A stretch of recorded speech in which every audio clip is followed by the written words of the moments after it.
Alhamdulillah, by January 15, 2020, all the partners countries, including Malaysia, to be specific, UiTM, managed to secure this Erasmus Plus program.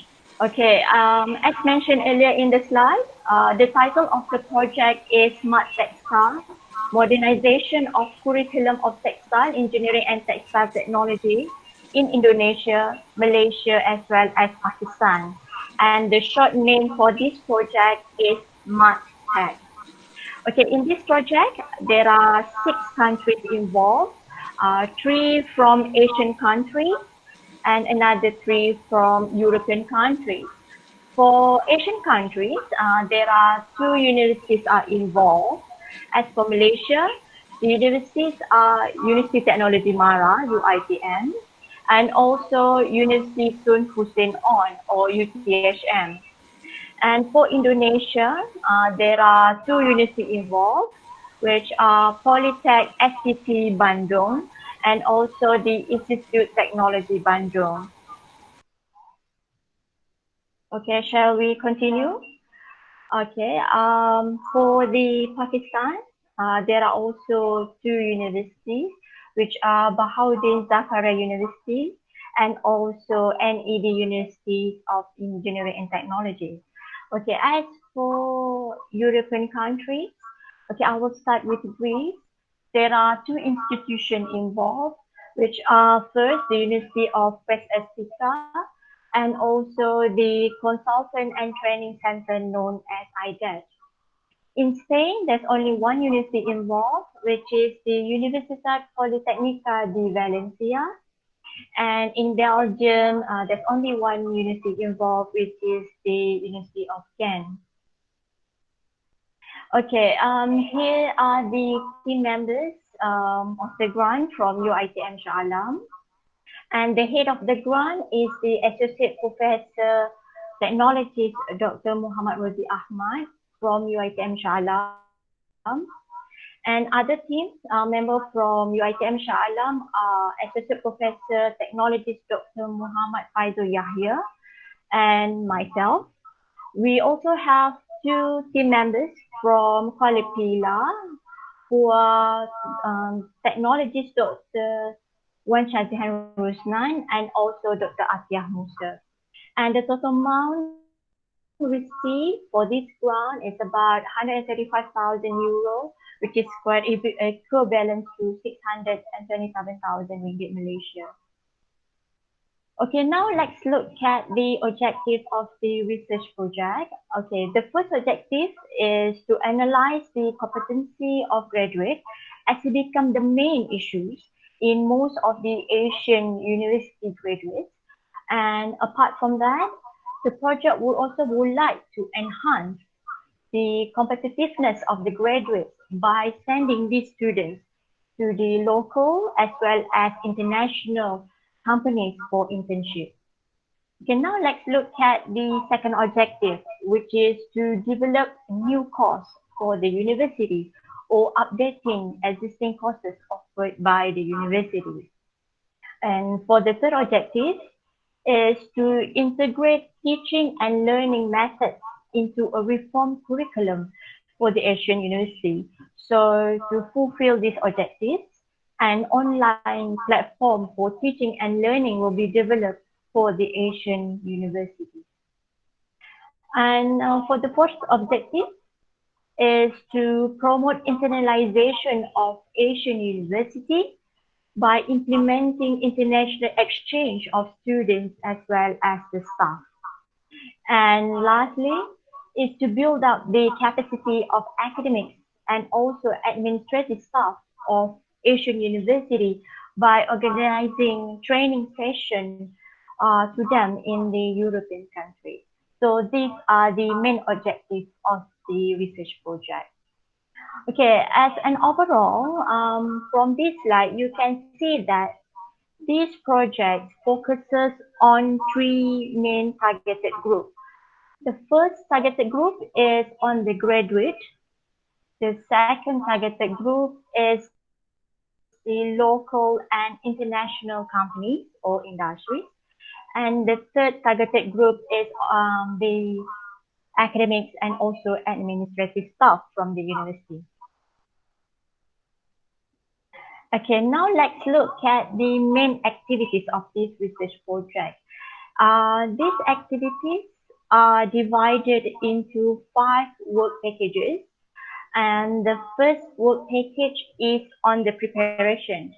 Okay, under preparation, each Asian university needs to identify the competency and skills of the graduates required by the local industries.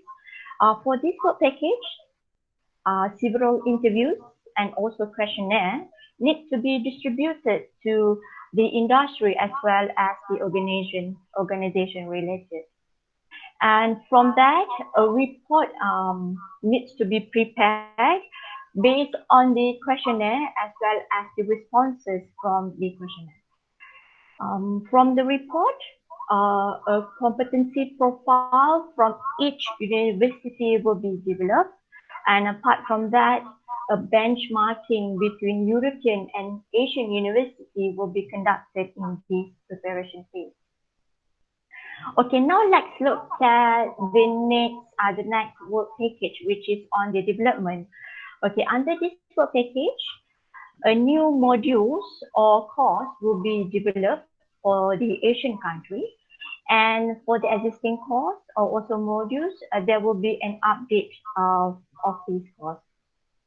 And this development work package also involves in buying equipment and machineries required for the lab work, and also designing an online platform by the university to deliver the learning materials. In this case, each Asian university would have an opportunity to upload their learning materials designed for the university itself. Apart from that, under the development work package, there will be an internship program will be developed where all the Asian universities as well as the industry will be working together in this project. And the development and accreditation of this internship program will be guided by IDEC in Greece. Just to let you know, IDEC has a vast experience in educating and training interns for the European university. So having them in this group, it will be just an advantage for Asian students because they would have an opportunity to pursue their internship in overseas. Okay, under development work package also, there will be 2 training sessions. And then where the first training session will be in West Attica University, where the training is all about implementation of internship as well as the international mobility.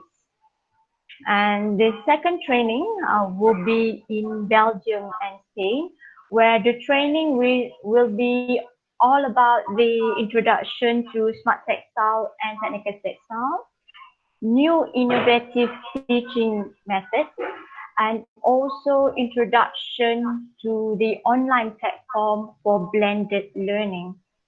As for academic staff in Greece, Spain, and Belgium, they will also attend a seminar and transnational meetings in Asian universities. Okay, now let's look at the next work package, which is on the quality plan. The activities involved in this quality plan is to ensure the effective management and the coordination of the project. Also looking at the feedback throughout the project duration and maximizing the project impact. And for this particular work package, IDEC will be responsible for the whole activities, and while all the partners will contribute and also provide input. Okay, let's move on to the next work package, which is on the dissemination and exploitation, where under this work package, all the information or output will be disseminated through website, communication materials, publication, presentation, articles, as well as the final conference. And for the final work package is the management. And under this work package, it involves managing operational level, project meetings, financial management, and finally the project's results. Okay, now let's look at the duration of the work package. The total duration of this project is about 3 years, where the project starts on the January 15, 2020 until the December 31st, 2020. And the preparation phase takes about 4 months. And for the development phase, it takes about 32 months. And for the quality plan, dissemination and exploitation, as well as management, the activities takes about 36 months. And in fact, if you can see in the slide here, some of the work packages can be done concurrently. And at the moment, we are now in the preparation phase. And in fact, last week, we have already submitted our first report regarding the graduate competency. Okay, for each work packages, there will be an output. Okay, so for this slide, I will explain to you about what are the output of each of the work package. I will start with the preparation. Okay, for preparation, the outputs are competency profile for the graduates and also reports on the internship program. And for the development, the outputs are modernization of curriculum of each Asian university. There will also an online platform for the learning materials, and there will be a pilot testing and also 2 training sessions for the academic staff. Will be first in West Africa University and also Gen University and Valencia. For the quality plan, the outputs are project management, documentation, analysis, and review. And there also will be 6 semi-annual internal evaluation reports, and lastly, the quality assurance reports.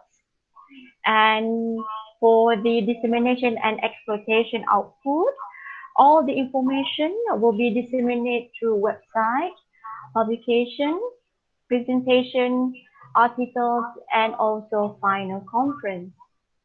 For the management output, there will be a project management plan, project meetings, project semester report, final report, and also the external financial audit. So those are the outputs for each of the work package. Okay, now let's look at the budget and cost effective of this project. You can see here that the budgets are divided into 5 parts, where the first part is the cost, the staff cost. The second part is the travel cost, and the third part is cost of stay. The fourth part is the equipment cost, and finally the subcontracting cost. For the subcontracting cost, it's all about the cost of financial audit,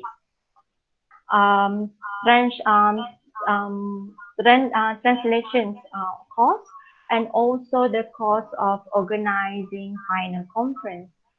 And as you can see here, most of the cost falls under the staff cost.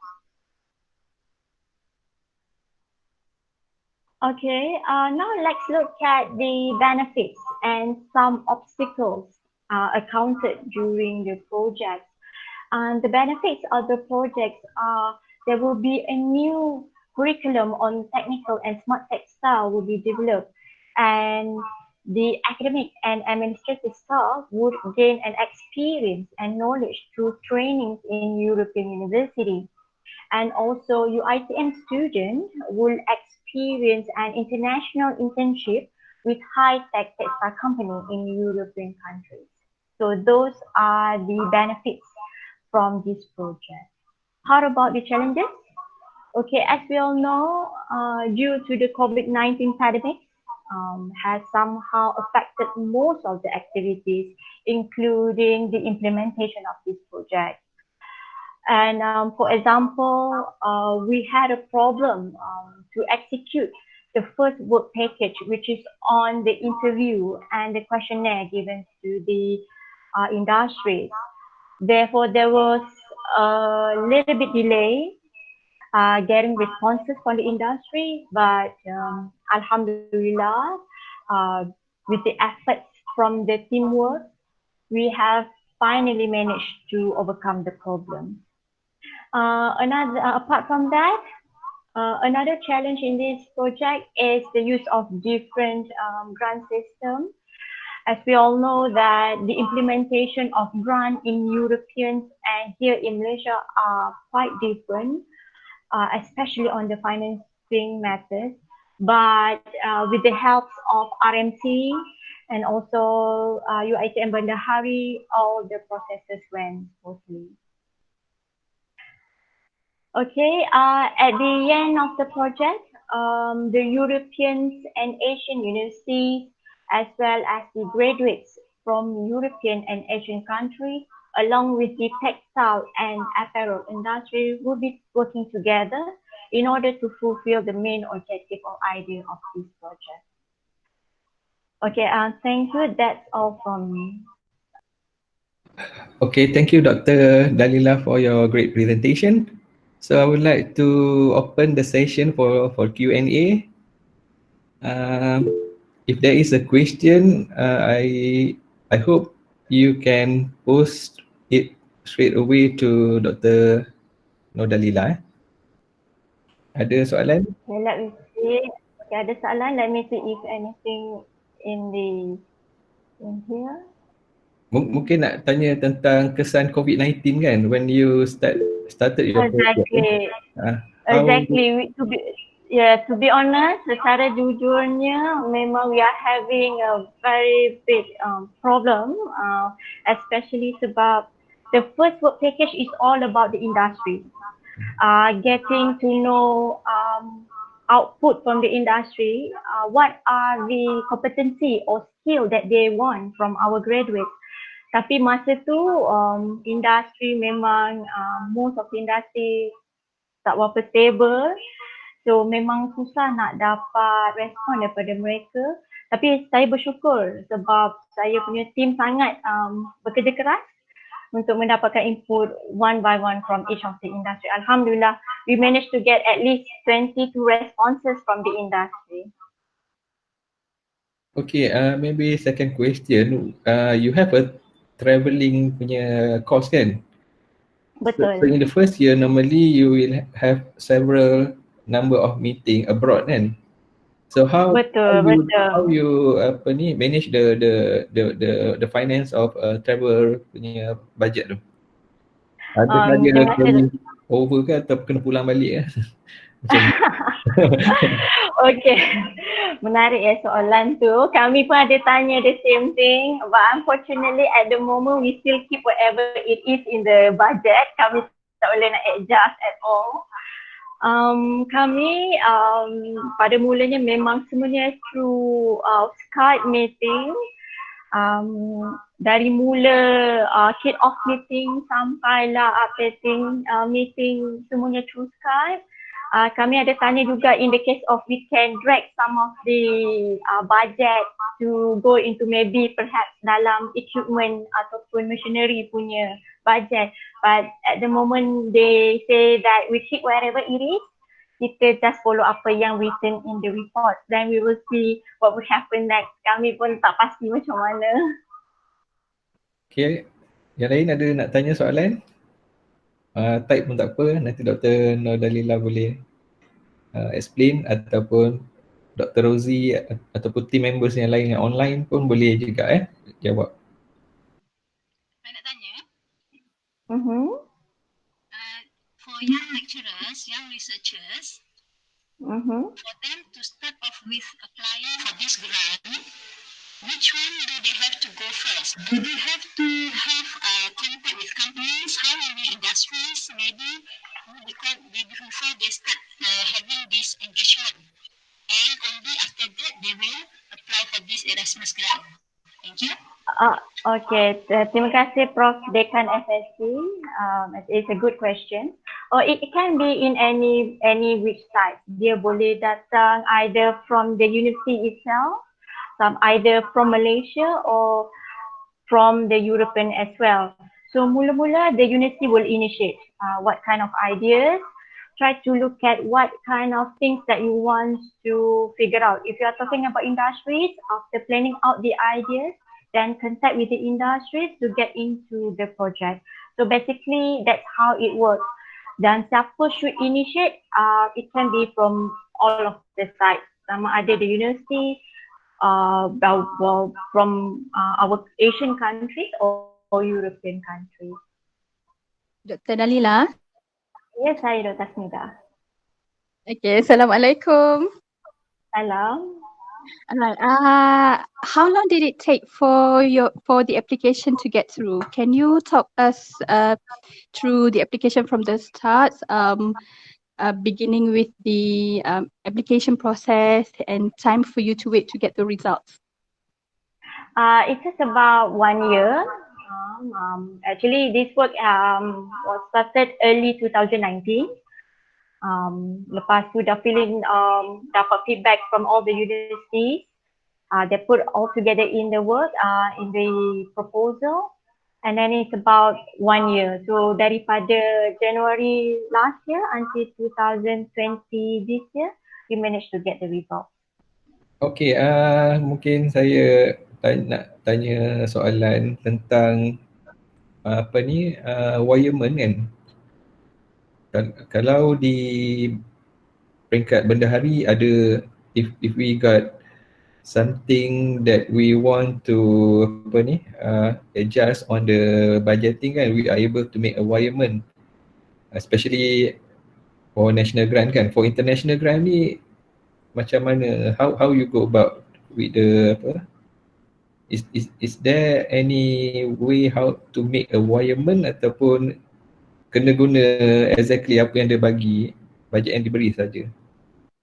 Okay, thank you Dr. Shariman. Sebenarnya we actually haven't used the grant yet, to be honest. But I think whatever it is, based on the experience on the international grant, you need to get the approval first from the one that come up with the grant. Contoh kalau Erasmus, you kena deal with the Erasmus, will it be possible to drag or change the proposal. So I believe for this particular case, mungkin lah ya, kita perlu dapat dulu approval from the Erasmus before doing any adjustment. After getting the approval, barulah boleh buat pertukaran. Begitu saya rasa lah. So we haven't used the Erasmus grant yet sebab masa mula-mula dapat tu, kami baru in the initial state, then suddenly MTO, we haven't been able to use the grant and still now masih lagi tengah berurusan on getting the grant to UiTM.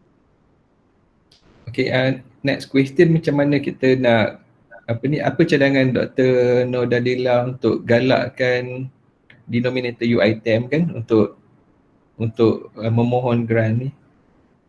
Okay, saya prinsip senang, apply sahaja. Sebab for me, if you apply, chances to get is 50-50. Kalau tak apply, memang chances is zero. Jadi, whatever it is, keep on writing a proposal. Cuba yang mana ada, sama ada blast by the UiTM itself, or you can search by your own self daripada website. So, saya rasa we should we have to really work hard on it and really work for it. Jangan tunggu benda tak akan jatuh ke kita unless we put some effort on it. Ada chat dalam chat, ada soalan Kejap ya, kena libatkan. Okay, ada soalan dari Dr. Mior Muhammad Rizwan.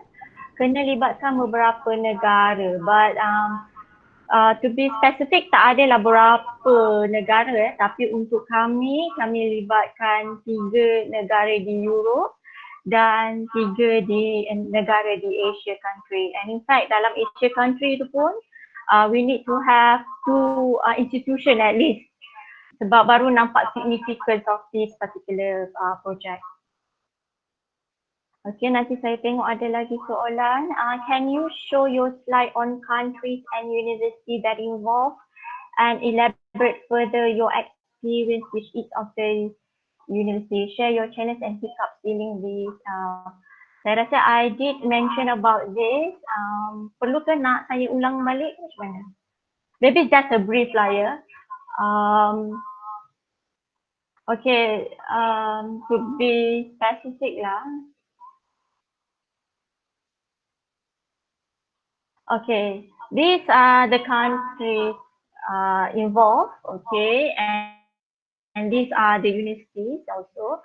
Ada 2 universities from Malaysia, 2 universities from Indonesia, 2 universities from Pakistan, 1 from Greece, 1 from Spain, 1 from Belgium.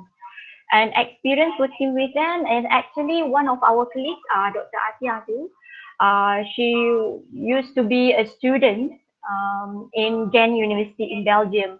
So the supervisor actually has a connection with the supervisors in Greece as well as Spain. That's how the thing works. Kalau ada collaboration between this university, this work would be really helpful. What are the hiccups as the challenges? Of course, while doing this project, you are dealing with a lot of countries, a lot of institutions. So getting response, getting inputs from the universities are quite tough. And in fact, sekarang ni dengan COVID-19 pandemic lagi menambahkan delay in the sense of the working stage of this project. I hope I'm answering to the question. Apa yang tanya tadi ya? Tengok balik. Sekejap ya, saya tengah tengok chat tadi. Saya menjawab soalan kepada Dr. Prof. I on chat. I hope that I'm answering your question. Okay, Dr. ni ada soalan and then slide. Dr. Dalila, can you share your slide with all of us? Yes, I can share the slide with all of you. Dr. Dalila nak tanya tentang PIC number kan? If I'm not mistaken, last year there is an issue on PIC number for UiTM kan? Betul. So your group sebab ada UiTM Sarawak, UiTM, Universiti Jemara, UTM kan? So betul. Permohonan tu guna PIC number yang mana? Ataupun baru? Okay, according to Dr. Atia, she's actually the one who applied for this grant. The first status was actually yang PIC status tu adalah UiTM Shah Alam ya, status ni tidur, tidak aktif. So but somehow after working few times, Dr. Atia said that sekarang ni PIC number tu sudah aktif. So it shouldn't be a problem for this particular project. Tapi saya kurang pasti sebab Erasmus Plus program dia ada pelbagai jenis. The one that we apply is the higher education. So pada mereka yang ingin apply under the higher education, the PIC number from UiTM sudah aktif. Jadi boleh teruskan apply. Grup Dr. Lila apply KA2 kan, Capacity Building on Higher Education kan. So betul. Ada tak perlu MOU? Perlu tak MOU untuk one of untuk permohonan ni? Untuk permohonan ni tak ada lah specific MOU, but in the project tu dalam proposal tu we did mention about the MOU. We propose to have 20 MOUs, including industries and also the university. So dalam paperwork ada menyatakan yang we would like to have the MOUs with the industries as well as the university. Okay, audience nak tanya tentang tax kan? Taxation, kita kat Malaysia ada SST, GST kan dahulu. Kalau di Europe ada VAT kan? So ada tak apa-apa nak share tentang taxation? Perlu adakah okay, sebab tak salah saya ada setengah barang macam pembelian daripada negara. Kalau kita beli barang kan, equipment, sebab ada equipment cost, kita beli di luar Malaysia kan, so boleh dapat refund dari segi VAT kan. Betul. Tapi kalau regarding boleh share. Okay.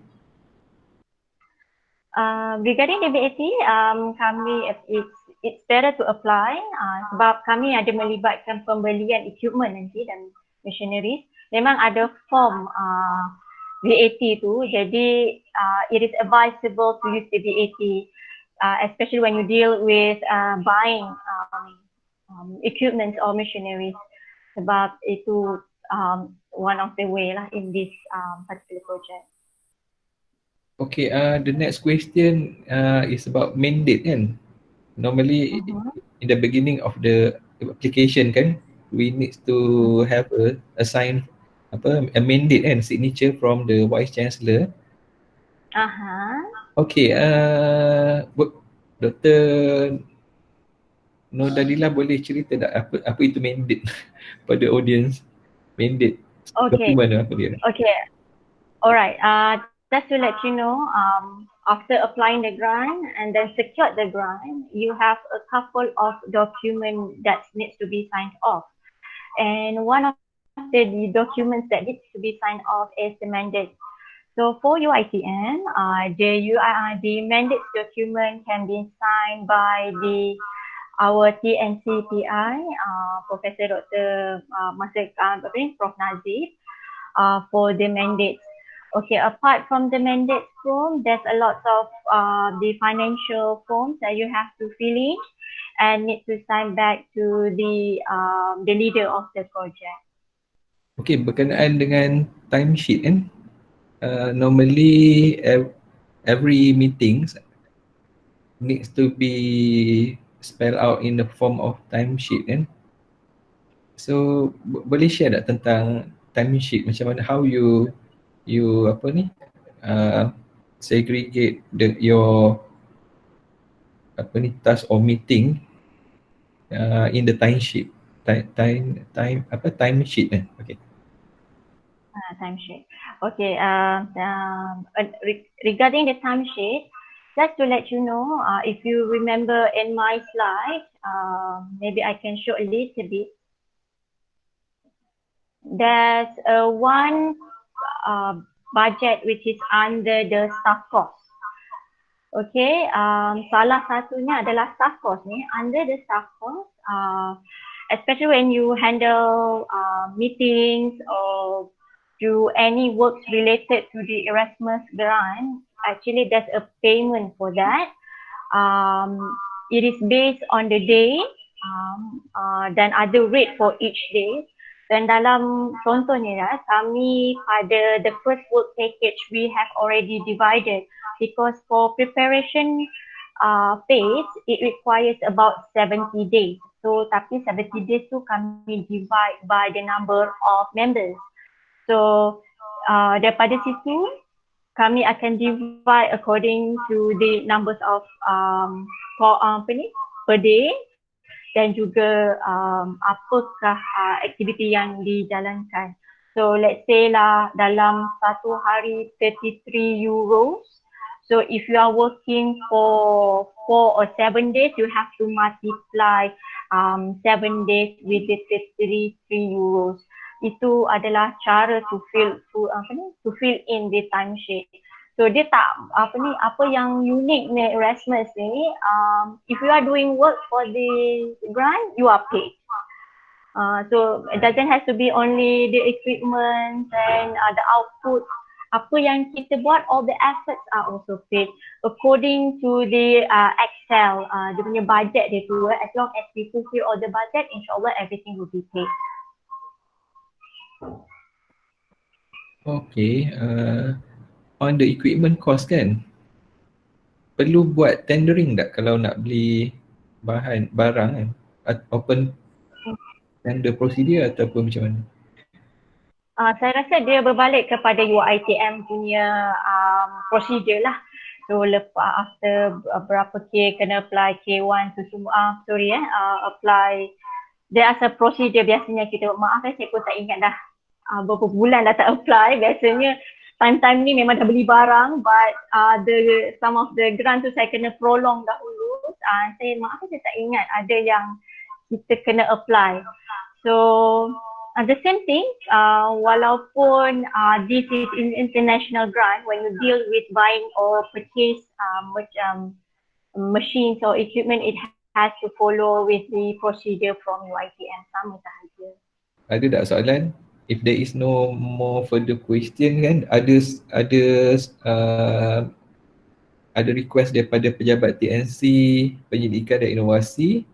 Assalamualaikum warahmatullahi wabarakatuh. Salam sejahtera, mohon kerjasama dan jasa baik pihak yang berbahagia Prof, tuan-puan untuk mendaftar untuk jam latihan dan memberi maklum balas bagi program Stay Safe Online UiTM Research Webinar Series 2020 bersama TS Dr. Dalila Affandi di pautan seperti berikut.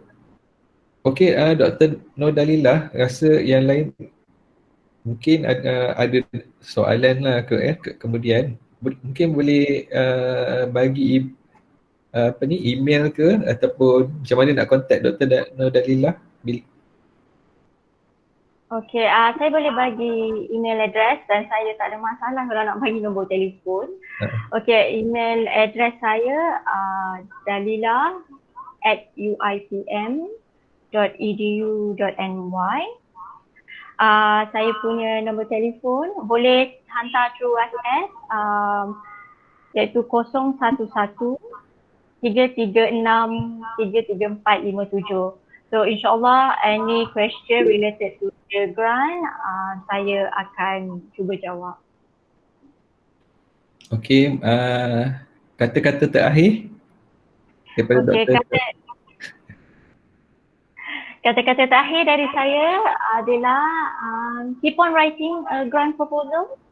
Tak kira lah local or international, sama ada through TNCPR, RMC ataupun boleh cari sendiri. Prinsip saya, if you apply, chances to get the grant is 50-50. Kalau tak apply langsung tak ada chance. So better to apply rather than not to apply. Itu advice saya. Teruskan menulis dan jangan lupa juga ODL. So as a lecturer you have to balance between the teaching and learning as well as the research and innovation. Itu saja dari saya. Terima kasih. Okey, terima kasih Dr. Dalila. Saya rasa kita dah hampir sejam. So jika tak ada apa-apa soalan, if there is no more further question, I think we can end the session kan. End the session, and I would like on behalf of pejabat TNC Penyidikan dan Inovasi dan Community of Research, kami ingin mengucapkan ribuan terima kasih, tahniah kerana this is a very competitive punya very challenging to get grant, but your team managed to get one, dan diharap ianya akan menjadi sebagai galakan kepada staf ataupun denominator UiTM yang lain untuk turut memohon. So, terima kasih dan tahniah dari pihak pejabat TNC PNI dan KOM. Okey, terima kasih semua. Assalamualaikum dan salam sejahtera.